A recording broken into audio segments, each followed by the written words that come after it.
Assalamualaikum. Selamat pagi. Saya ucapkan kepada semua murid-murid. Okey, pada hari ini kita akan belajar lagi tentang pendidikan seni visual untuk tingkatan 1. Okey, jom.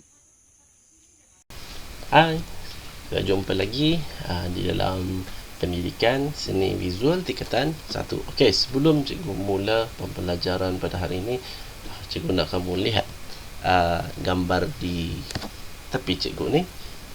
Apa yang kamu faham tentang gambar ni dan kaitkan dengan pembelajaran yang akan kita belajar selepas ini.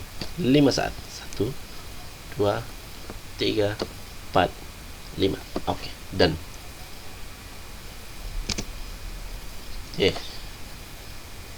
Pada pagi ini, pada hari ini, kita akan belajar tentang pendidikan seni visual tingkatan 1 tajuk 12, iaitu imbangan.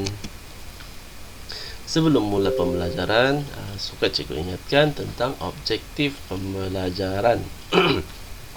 Yang pertama ialah murid akan dapat menjelaskan melalui perbincangan tentang definisi, ciri, jenis dan fungsi imbangan. Yang kedua, murid membuat eksperimentasi dan penerokaan prinsip imbangan pada alam semula jadi dengan pelbagai teknik. Okey. Timbangan, imbangan bukan timbangan. Okey. Imbangan, definisi. Imbangan merupakan satu keadaan yang seimbang, iaitu tidak berat sebelah atau berpadanan pada kedua-dua bahagian secara bandingan. Imbangan wujud dengan adanya kesamaan dan kesepadanan dari segi berat, saiz, bilangan atau tarikan tumpuan perhatian. Okey, terdapat dua jenis imbangan, iaitu imbangan simetri dan imbangan tidak simetri. Yang pertama, imbangan simetri. Imbangan simetri ini mempunyai kesamaan dari segi berat, saiz, bilangan dan jarak pada bahagian objek kiri dan kanan.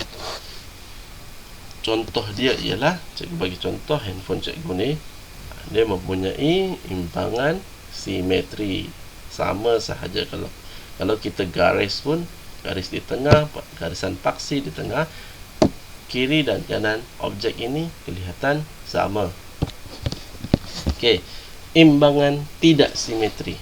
Imbangan tidak simetri dapat dilihat pada ketidaksamaan unsur seni, berat dan bilangan pada kiri dan kanan objek. Nanti kita lihat imbangan tidak simetri dari alam semula jadi, dari objek buatan manusia dan karya seni visual.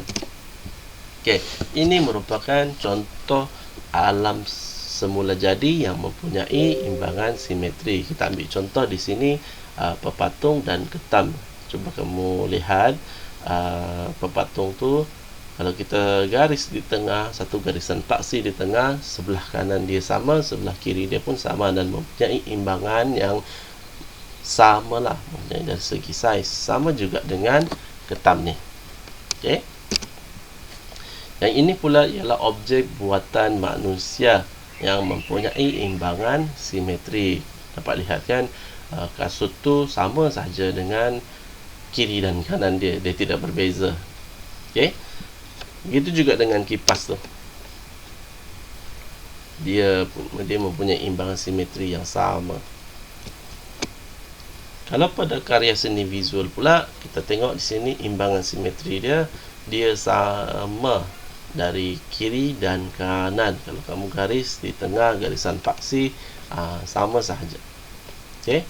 Seterusnya ialah ini yang cikgu tunjuk tadi tu, teknik penghasilan imbangan simetri. Cuba kamu lihat yang pertama, satu garisan imbangan, garisan paksi, imbangan kiri dan kanan objek. Dia kelihatan sama saja, kiri dan kanan. Okey. Dan dua garisan paksi atas dan bawah, dia masih kelihatan sama juga. Kekukuhan dia itu ada. Okey, kestabilan. Dan beberapa garisan paksi dalam satu gubahan. Okey, seterusnya teknik penghasilan imbangan tidak simetri. Kita cuba dua garisan paksi. Cuba lihat yang pertama tu segi 4, yang kedua ni dia tidak bersegi sudah kan. Ketiga ni segi 4 dan segi 4 yang lebar sikit. Okey. Dia tidak sama. Dan beberapa garisan paksi. Okey, kita pergi kepada fungsi imbangan.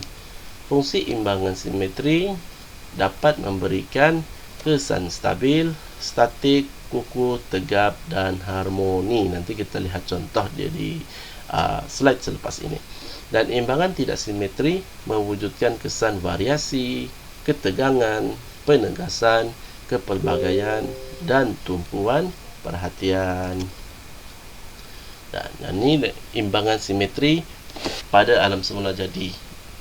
Ini dapat lihat dia memberi kesan stabil serta harmoni. Kalau kita lihat daripada objek buatan manusia pula, imbangan simetri dari segi kesamaan, bentuk dan kesepadanan kiri dan kanan seni bina, dia kelihatan sama sahaja. Dan ini pula ialah contoh imbangan simetri yang stabil, statik dan harmoni dari seni reka industri. Kita tengok tu buatan manusia tu, portion tu dengan dia kelihatan stabil dan statik dengan kereta.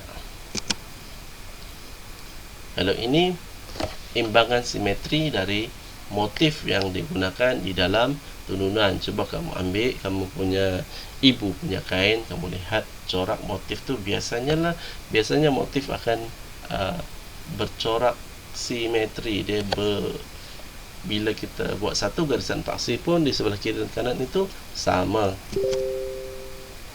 Okey, ini ialah contoh imbangan simetri seni bina yang memberi kesan variasi, kepelbagaian, kontra dan penegasan. Nampak di rumah tu dia tidak sama kan?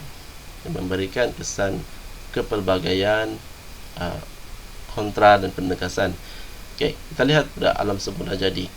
Imbangan tidak simetri pada alam semula jadi menimbulkan kesan penegasan dan tumpuan perhatian. Tengok gunung tu dia tidak sama rata kan. Dan ini pula imbangan tidak simetri dari segi karya. Ini karya Van Gogh. Kalau cikgu bertajuk Starry Night. Okay. Nampak dia tidak sekata, dia tidak simetri seperti yang cikgu tunjuk tadi pada awal slide tu. Karya seni visual dia sama. Okay. Dan itu sahaja untuk persepsi seni, dan kita kembali di WhatsApp. Jom.